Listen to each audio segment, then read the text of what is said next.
La instal·lació d'ascensors als edificis del sector Ponent continua a bon ritme. Actualment s'està treballant en dues escales dels barris d'Hispanitat i Can Batllori i es preveu que en les properes setmanes arrenquin les obres a 4 edificis més.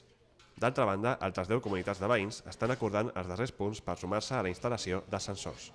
La gestió d'un ascensor és molt complicat perquè pensa que encara que l'administració posi diners, hi ha molts diners que han de posar els propis propietaris. Llavors, primer cal fer acords a les escales perquè el que hem de saber és que, clar, per arribar a pagar un ascensor primer s'ha de veure com es reparteixen les quotes.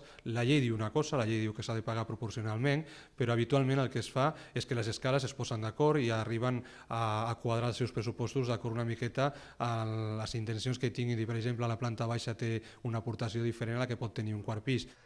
De moment, els ascensors s'estan instal·lant a l'exterior dels edificis. Una vegada finalitzades les obres, les finques aconseguiran notables millores. La qualitat de vida, l'accessibilitat que es guanya, fins i tot la remodelació que té la finca, perquè pensem que no només canvien l'ascensor, estem modificant l'escala, estem fent tota la caixa d'escala nova, estem canviant els comptadors, llavors tota la finca guanya molt. Aquestes obres d'instal·lació d'ascensors s'emmarquen dins del Pla de Millora Integral de Ponent i compten amb importants ajuts econòmics per part de la Generalitat i l'Ajuntament.